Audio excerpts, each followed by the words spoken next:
A Souza Produções convida você a se tornar um patrocinador. Semeie no nosso ministério. Com a sua oferta poderemos produzir muito mais vídeos. Este é um ministério independente e, por isso, precisa da sua participação. Inscreva-se no canal e compartilhe os vídeos. Seja um multiplicador desta visão.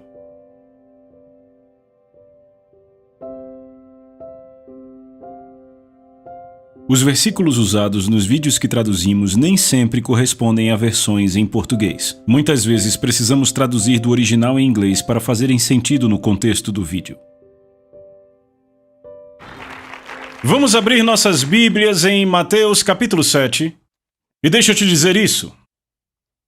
O que eu vou dizer nesta sessão é controverso para muitos no corpo de Cristo. Na verdade, não para muitos, talvez para alguns.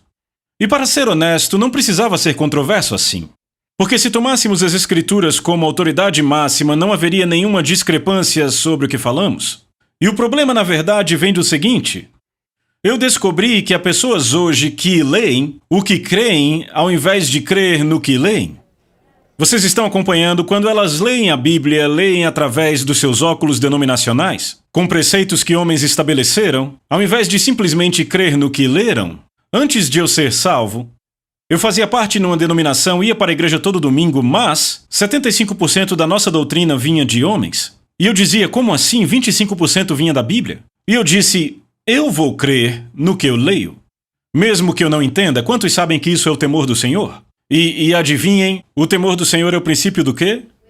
Sabedoria, entendimento e conhecimento, os três de acordo com a palavra. Então, quando você crê no que lê, ao invés de ler o que crê, isto é o temor do Senhor, é o princípio do entendimento. Se você não entende uma passagem da Bíblia, o entendimento vai chegar. Isso me ajudou. Em muitas passagens eu disse, ok, Senhor, mentalmente não entendi isso, mas eu vou crer nisso, e quando eu creio, de repente o temor do Senhor abre o entendimento, e eu entendo, veem o que eu digo? Deus é maravilhoso, hã?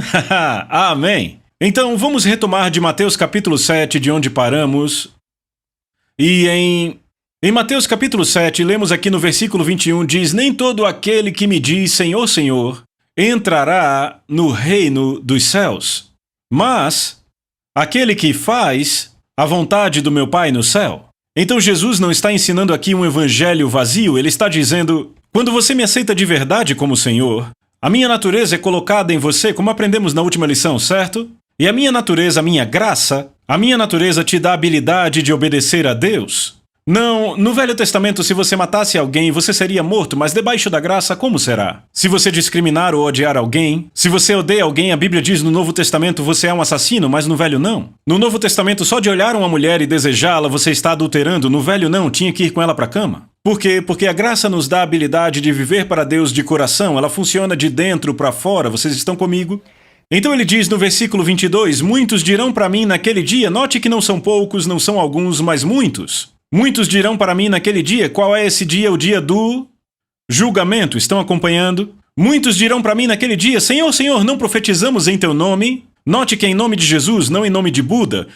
Não expulsamos demônios em teu nome, fizemos muitas maravilhas em teu nome, então direi a eles, nunca vos conheci. Nunca vos conheci, apartai-vos de mim, vocês que praticam injustiça. A palavra grega para injustiça é a palavra anomia, que se escreve A-N-O-M-I-A e significa simplesmente agir de forma contrária à lei ou à vontade de Deus. Apartai-vos de mim, nunca vos conheci, vocês que praticam injustiça, então percebam. A palavra é praticam, repitam, praticam. Ele não está falando de alguém que apenas tropeça, que não peca corriqueiramente. Nem está falando de bebês espirituais que estão tentando se libertar de algo, que estão tentando se libertar de alguma coisa na vida. Não, está falando de alguém que diz, eu faço vista grossa, eu sei que ele me perdoa o pecado, limpa toda injustiça, então eu continuo. É disso que ele está falando aqui. Muitas dessas pessoas, porque notem, aqui ele diz que muitos dirão em teu nome expulsamos demônios. Muitos desses aqui expulsarão demônios em nome de Jesus.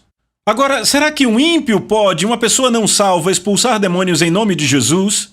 Isso é impossível. Se você lembrar de Atos 19, os 7 filhos de Seva, que tentaram expulsar o demônio de um homem e disseram, te expulsamos em nome do Jesus que Paulo prega. O demônio falou pelo homem, Paulo eu conheço, Jesus eu conheço, mas vocês quem são? E os pôs para correr, nus e feridos. Então você não pode expulsar um demônio em nome de Jesus se não estiver associado com Jesus, entendem? Então, Quem são estas pessoas que expulsaram demônios em nome de Jesus? Elas expulsaram, vocês notaram isso? Mas ainda assim Jesus diz, nunca vos conheci. Quem são elas? Bem, uma parte delas podem ser as pessoas que nunca o conheceram intimamente, que se associam genuinamente a Jesus, mas buscando benefícios, puramente motivados por ganho pessoal. Paulo fala dessas pessoas em 1 Timóteo 6,5. São pessoas que possuem uma mente corrompida e destituída da verdade, que supõem que a divindade é uma forma de ganho, pela qual se projetam. Bem, isso é claramente respondido quando Jesus diz outra vez, nunca vos conheci. Coloque o dedo aí em Mateus. E vão para 1 Coríntios capítulo 8. Vamos bem rápido. 1 Coríntios 8, Jesus diz, eu nunca vos conheci. 1 Coríntios capítulo 8 nos dá o entendimento disto. Quando Jesus disse, nunca vos conheci, não significa que ele não os conhecia, porque sabemos que Deus sabe tudo sobre todos. Você está comigo, ele sabe quantos fios de cabelo tem na sua cabeça.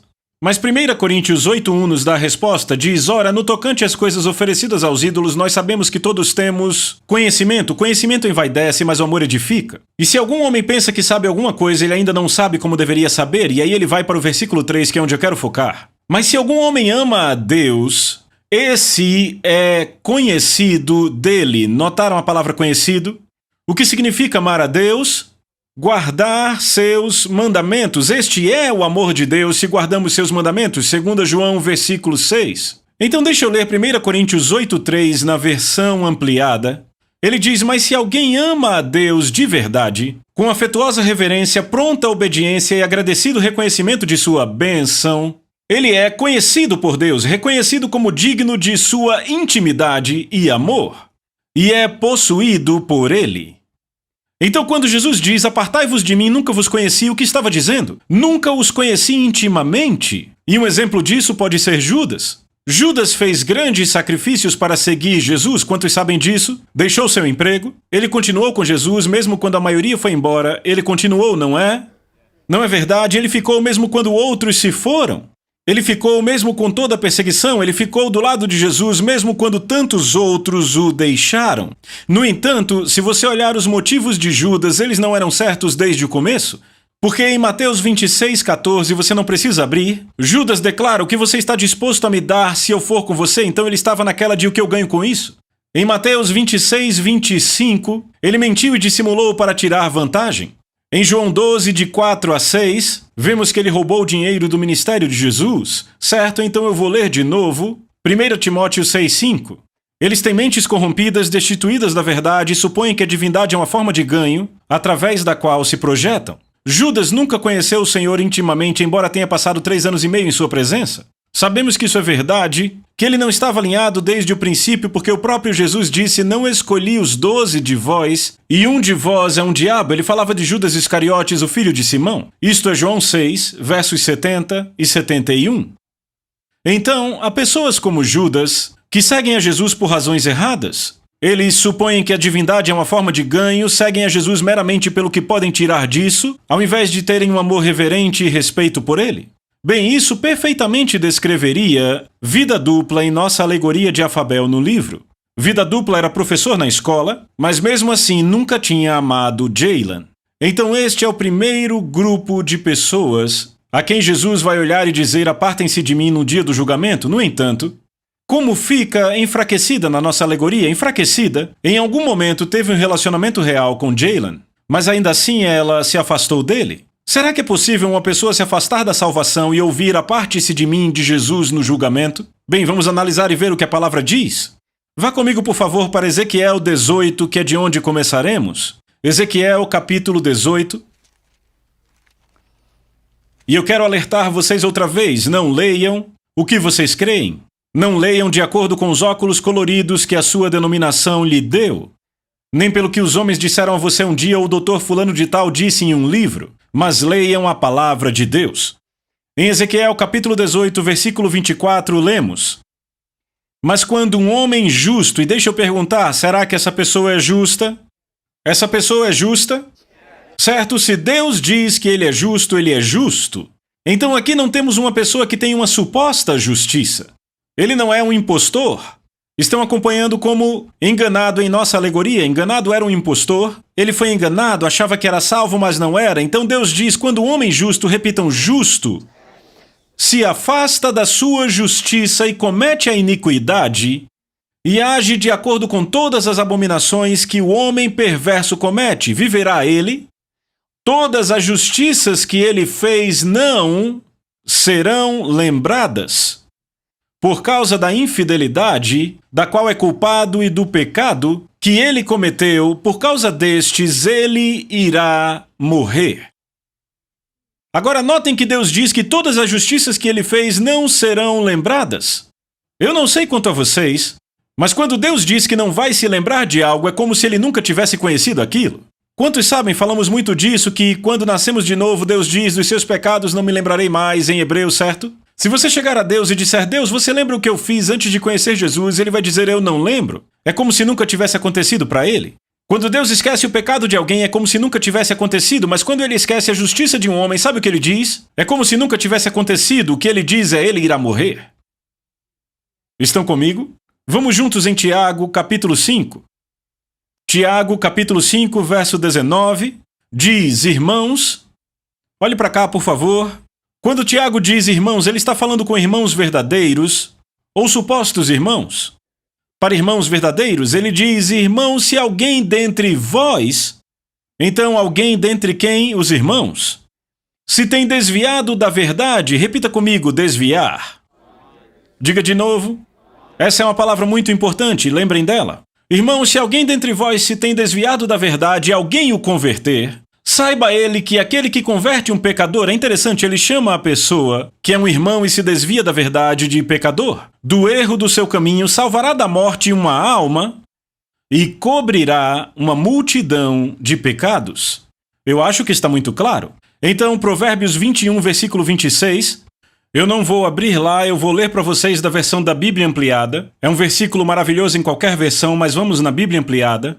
Ele diz, o homem que se desvia, repita, desvia. Lembrem do que Tiago disse, se alguém dentre vós tem se desviado da verdade, certo? Provérbios 21:16 diz, o homem que se desvia do entendimento habitará na congregação dos espíritos dos mortos. Então ele deixa muito claro que o homem que se desvia da verdade e permanece nesse estado, ele irá habitar ou será enterrado na congregação dos espíritos dos mortos. Na hora 2, aprendemos que este é o lago de fogo, você deve se lembrar. Vá comigo para Apocalipse capítulo 3. Você vai notar que eu vou passar por muitas passagens da Bíblia nesta lição, porque é muito importante que saibamos o que as Escrituras dizem sobre isso para que não peguemos um texto fora do contexto para construir uma doutrina, amém? Em Apocalipse capítulo 3, ouça, o livro da vida é mencionado 8 vezes no Novo Testamento. Tanto Paulo quanto Jesus nos mostram que aqueles que passarão a eternidade com Jesus têm o seu nome escrito nesse livro. Nossos nomes são escritos lá no momento que nascemos de novo, não é assim? Se você lembrar, a Forcine era uma mulher grega. Na visão dela, ela foi à sala do trono e viu seu nome sendo escrito no livro da vida no momento em que aceitou Jesus. Certo? E os anjos dançavam ao seu redor. Então Paulo escreve em Filipenses 4:3 e diz, e eu te peço, meu verdadeiro colega de trabalho, que ajude essas mulheres, pois elas trabalham duro comigo em contar as boas novas aos outros. E elas trabalharam com Clemente e com o resto dos meus cooperadores, cujos nomes estão escritos no livro da vida. Você pode repetir livro da vida. Bem, todos já conhecemos essa verdade. Aquele cujo nome não é encontrado no livro da vida está o quê? Perdido e será enviado para o lago de fogo. Sabemos por Apocalipse 20:15, que diz assim, e todo aquele que não foi encontrado escrito no livro da vida foi lançado no lago de fogo. Então todos aqueles que estão salvos têm o nome no livro da vida, e todo aquele que não tem o nome no livro da vida vai ser lançado no lago de fogo. Isso está claro? Está claro? Certo? Eu quero que você abra em Apocalipse capítulo 3 e veja o que Jesus disse a essa igreja. Está pronto? Veja o versículo 5. Leiam com cuidado. Aquele que vencer será vestido de vestes brancas, e eu não irei apagar o seu nome do livro da vida. Você ouviu isso, Jesus dizendo, não apagarei o seu nome do livro da vida. Eu vou ler na versão ampliada para ficar mais claro. Jesus disse, eu não apagarei ou retirarei o seu nome do livro da vida. Agora, se o seu nome vai ser apagado do livro da vida, o que isso quer dizer? Ele tinha que estar lá antes. Ora, os únicos que têm o nome escrito no livro da vida são aqueles da família, pessoal. Não os enganados, não os impostores, só aqueles que são genuinamente da família. Ainda estão aqui? Jesus disse: eu não apagarei o seu nome do livro da vida. Se ele diz que essa é uma possibilidade, ele está avisando a igreja toda sobre isso. Estão comigo? Ele diz: você tem um nome? E ele está trazendo uma repreensão aqui, mas toda vez que Jesus traz uma repreensão, ele traz esperança. Eu amo isso. Não é ótimo? Ele sempre puxa até a raiz, mas planta onde estava a raiz. Ele sempre cava, mas ele constrói onde cava, não é? Eu amo isso, eu fico muito empolgado, amém? Vá comigo, por favor, para Hebreus capítulo 6. Enquanto você está achando, eu quero compartilhar com vocês o testemunho do irmão Kenneth E. Hagin. Kenneth Hagin é um homem que eu respeito muito, muito mesmo. Ele foi para casa para estar com o Senhor há alguns anos. Ele passou mais de 70 anos no ministério. Seus dias até a atualidade têm mais de 65 milhões de cópias, impressas ao redor do mundo. Ele formou mais de 24 mil alunos no Centro de Treinamento Bíblico Rema. Eu lembro, eu estava numa conferência na África do Sul e falávamos das pessoas mais influentes do mundo. No corpo de Cristo, com unção, eu disse: eu acredito que o homem que mais afetou a igreja dentre todos, no corpo de Cristo nos últimos 50 anos, e eu não estou falando de anjos, falo da igreja, eu penso que foi o Kenneth Hagin. Sabe, você olha para 65 milhões de livros, 24 mil pessoas formadas ao redor do mundo, isso é realmente impressionante. Então, no seu livro Eu Creio em Visões, ele escreve sobre uma visão que teve de Jesus. E esta visão em particular ele teve em 1952. Ele estava pregando em um acampamento, um congresso de avivamento, eu acho, e o Senhor mostrou para ele um pastor que ele conhecia, e também a esposa desse pastor. E a esposa desse pastor tinha caído no engano, que a sua beleza e talento estavam sendo desperdiçados no ministério e seriam melhor utilizados no mundo. Essa mulher acabou se divorciando do seu marido e foi para o mundo, mas na visão que aconteceu ali, o irmão Hagin disse: Jesus, eu preciso orar por ela, e o Senhor disse ao irmão Hagin especificamente: não ore por ela.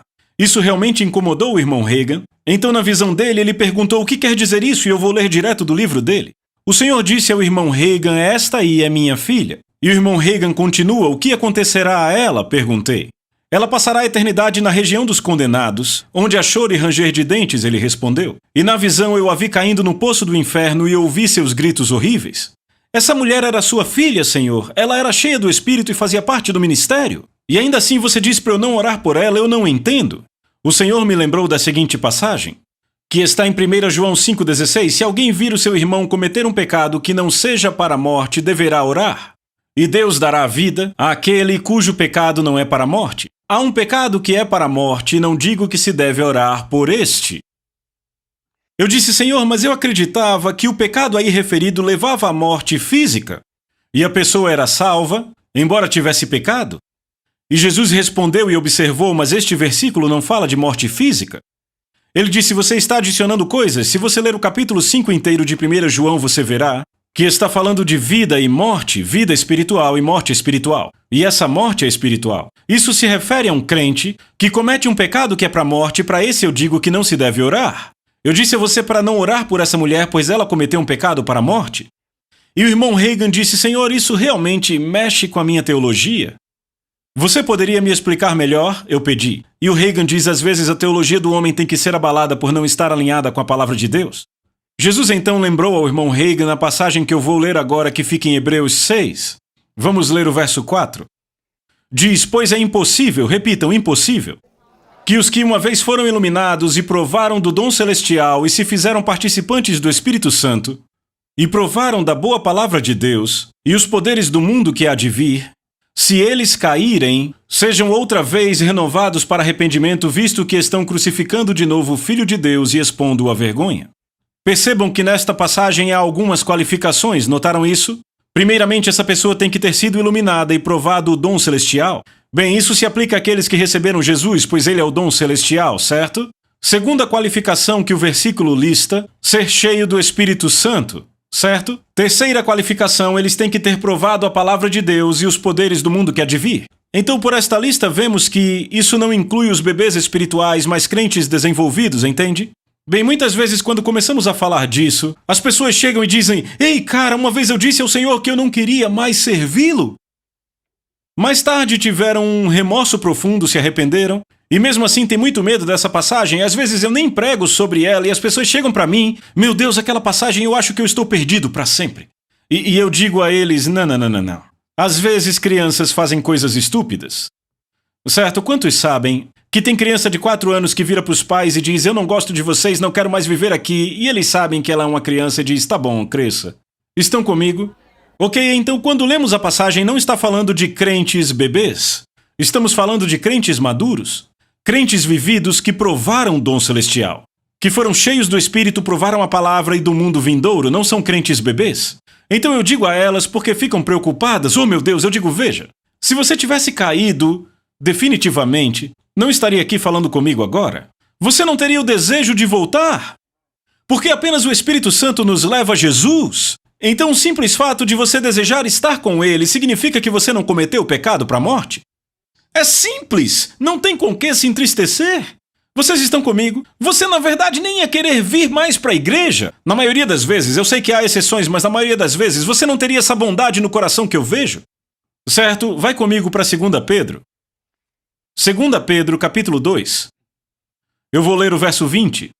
Porque se depois de terem escapado das poluições do mundo, pelo conhecimento do Senhor e Salvador Jesus Cristo.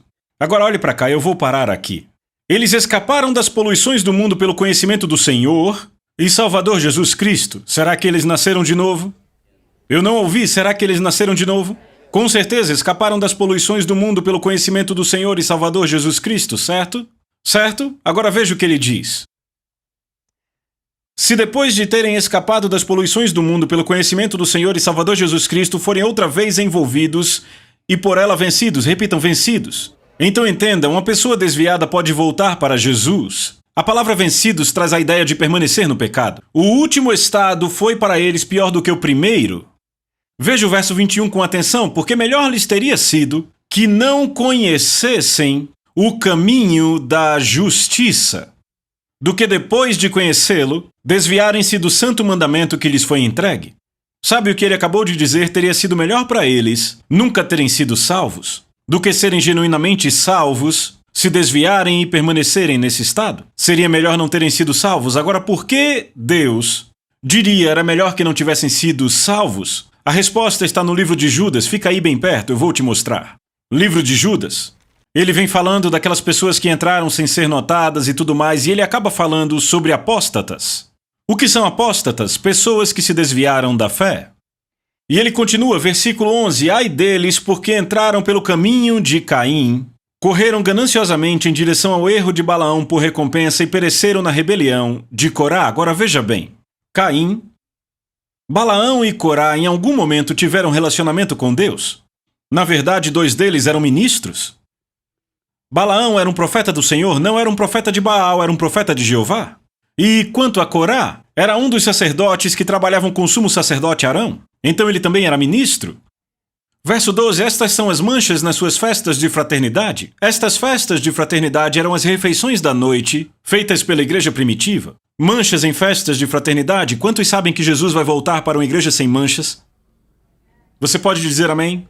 Enquanto festejam convosco sem temor, então lhes falta o temor do Senhor, vejam, servindo apenas a si mesmos. Veja o que estavam fazendo. Estavam servindo a si mesmos sem o temor do Senhor. Entendem isso? Agora observem. Então festejam convosco sem temor, servindo a si mesmos. Deixa eu dizer uma coisa aqui. Isso é algo que realmente cria um alarme.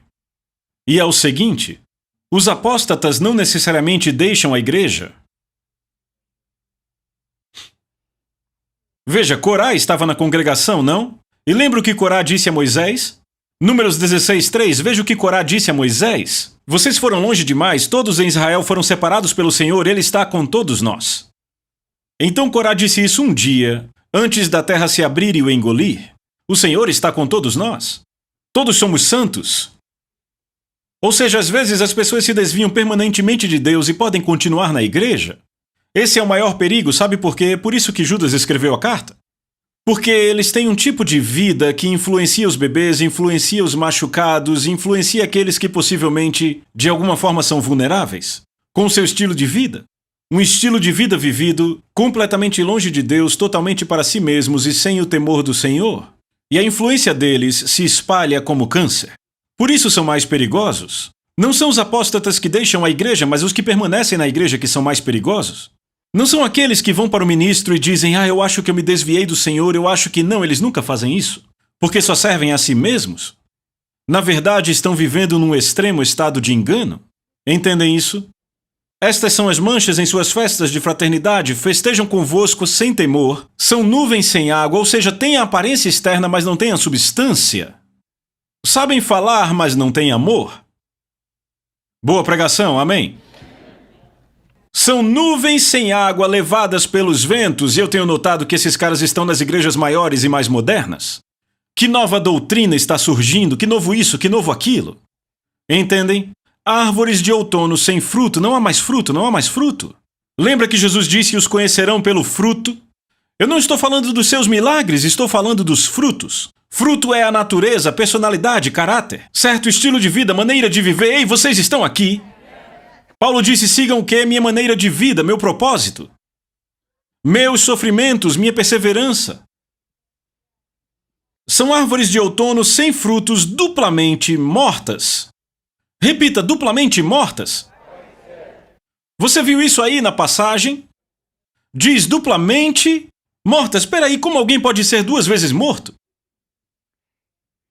Estavam mortos, perdidos em pecado, encontraram Jesus, nasceram de novo, receberam a vida de Deus e aí se tornaram mortos de novo? Só dá para morrer duas vezes assim? Duplamente mortas. Tá bem claro para mim? Desarraigadas, ondas impetuosas do mar que escumam a sua própria vergonha, estrelas errantes para as quais o negrume das trevas está reservado para sempre. A maior punição no lago de fogo está guardada para aqueles que um dia o conheceram e se desviaram. O negrume das trevas para sempre. Isso é confirmado por Jesus. Vá comigo para Lucas capítulo 12. Notaram que estamos abrindo em muitas passagens? E é impressionante como as pessoas se agarram a essa segurança incondicional eterna, tipo, a salvação não se perde, mesmo vivendo em fornicação usando drogas. Ainda são salvas, fizeram a oração. Se apegam apenas a uma passagem, nunca te deixarei nem abandonarei. E baseiam toda a sua eternidade e o seu futuro nisso. Jesus disse: nunca te abandonarei, mas ele não disse que você podia abandoná-lo. Lucas 12, versículo 42.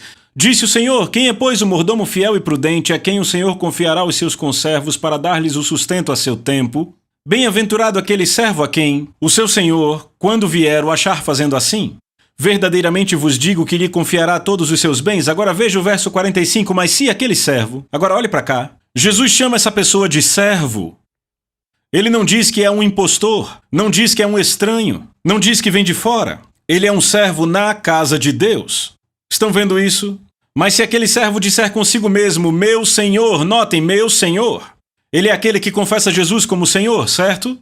Ele é chamado de mordomo fiel pelo próprio mestre. Disser consigo mesmo: meu Senhor tarda em vir, e passar a espancar os criados, as criadas, a comer, beber e embriagar-se, ou seja, servir ao Senhor sem temor para si mesmo e passar a tirar vantagem das pessoas. Seu fruto é tirar vantagem das pessoas para ganho próprio. Verso 46, virá o Senhor daquele servo em dia em que não o espera. Não é interessante isso? Jesus diz: eu terei certeza que hoje ele não está me esperando. E em hora que não sabe, castigá-lo-á, lançando-lhe a sorte. Vejam isso, lançando-lhe a sorte com os infiéis. Viram isso? Sabemos quem são os infiéis. Em nossa alegoria no livro, é o independente. Agora veja, 47, aquele servo, porém, que conheceu a vontade do seu Senhor, ele conheceu a vontade do Senhor, ele conheceu a palavra. E não se aprontou, nem fez segundo a sua vontade, será punido com muitos açoites. Repitam, muitos açoites. Aquele, porém, que não soube a vontade do seu Senhor e fez coisas dignas de reprovação, levará poucos açoites. Olhe para mim. O negrume das trevas está reservado àquele que conhece a vontade do Mestre e permanentemente se desvia. Vocês ainda estão aqui? Então eu te digo, as Escrituras nos alertam sobre a grande apostasia, que ocorrerá entre os crentes nos dias em que vivemos, certo? Porque sabemos a partir de 2 Tessalonicenses 2:3, ninguém vos engane de maneira alguma, pois aquele dia, ele está falando do dia do Senhor, não virá sem que primeiro venha a apostasia. Repitam, apostasia. Ela vem primeiro. Então, pouco antes da segunda vinda de Cristo, haverá uma grande apostasia, certo? 1 Timóteo 4, versículo 1 diz: mas o Espírito expressamente diz que... Repitam, expressamente. Não, repita, expressamente. O Espírito expressamente diz que nos últimos tempos alguns deixarão a fé. Por favor, olhe para cá. Se o Espírito Santo diz que alguns apostatarão ou deixarão a fé, ele não está falando de uma fé falsa. Para você abandonar a fé, você tem que estar na fé. Se eu, por exemplo, eu preguei na Hillsong semana passada em Sydney, Austrália, mas eu tive que partir de Los Angeles e eu voei para Sydney, certo? Eu não poderia ter partido de Los Angeles se antes eu não estivesse em Los Angeles. Então o Espírito Santo diz: alguns apostatarão da fé, então eles têm que ter estado na fé. Estão comigo? Certo, só para saber, vamos para 2 Timóteo 4, veja o verso 3. Porque virá o tempo em que não suportarão a sã doutrina, mas segundo seus próprios desejos, repitam, próprios desejos, amontoarão para si mestres, tendo comichão nos ouvidos, e desviarão os seus ouvidos da verdade, voltando às fábulas. E a palavra fábula significa uma mera fala, uma invenção, uma falsidade ou um mito. Então não são apenas histórias, estão acompanhando? Pode ser simplesmente uma falsidade, você pode dizer amém? Certo? Agora eu quero dar uma olhada nos escritos de alguns pais da igreja antiga. Eu estou falando de caras que foram discipulados por João, por Paulo, por Pedro, nos primeiros 300 anos da igreja. Alguns foram discípulos diretos deles, outros depois de 2 ou 3 gerações. O primeiro que eu quero falar é Clemente de Roma. Na verdade, quando eu falei do versículo que fala do livro da vida, no qual Paulo cita Clemente, ele está falando desse cara, certo? Clemente diz: pratiquemos então a justiça para que possamos ser salvos até o fim.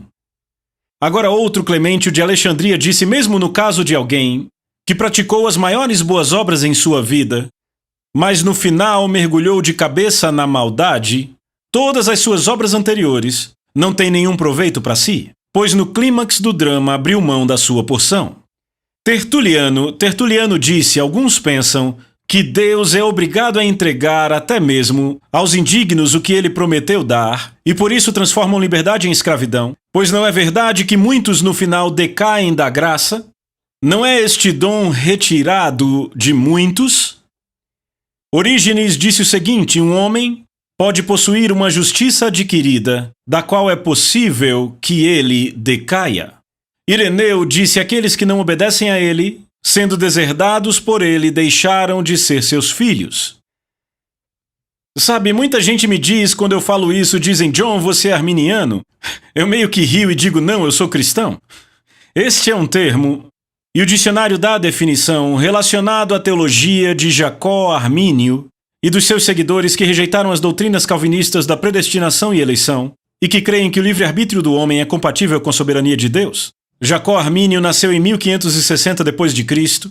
E sabe, pessoal, é muito tempo depois desses escritos que eu li aqui. Então você também vai chamá-los de arminianos? Vai chamar Clemente, Tertuliano, Orígenes, João, Pedro?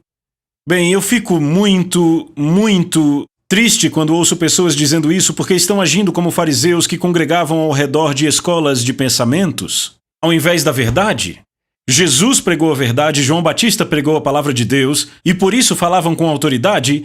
Não me importa o que o doutor fulano diz, ouçam, eu estou aqui com a palavra de Deus, no que você quer crer? Estão comigo? Sabe, eu creio pessoalmente que essa é uma das doutrinas dentro da igreja que mais fazem as pessoas se desviarem.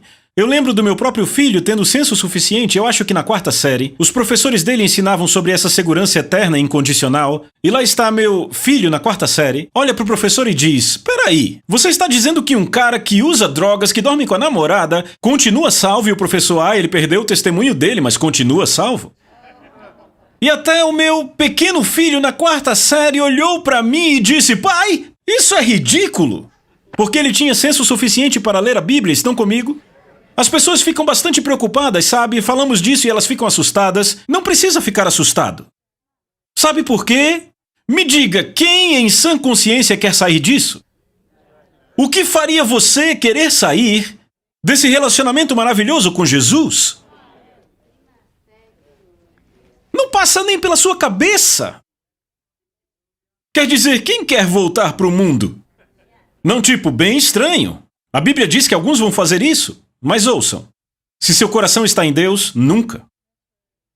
Quando você diz, Senhor Jesus, eu te amo mais do que qualquer pessoa ou qualquer coisa, ouçam.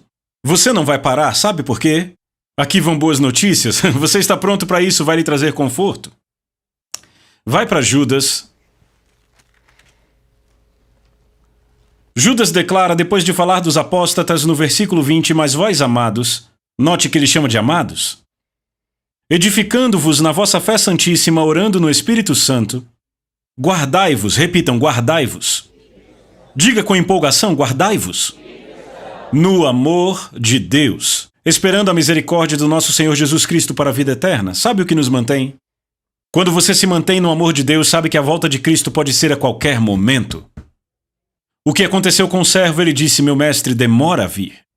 Quando você vive com a consciência que Jesus pode voltar a qualquer momento, e você se mantém no amor de Deus, amando a Ele, você é forte até o fim.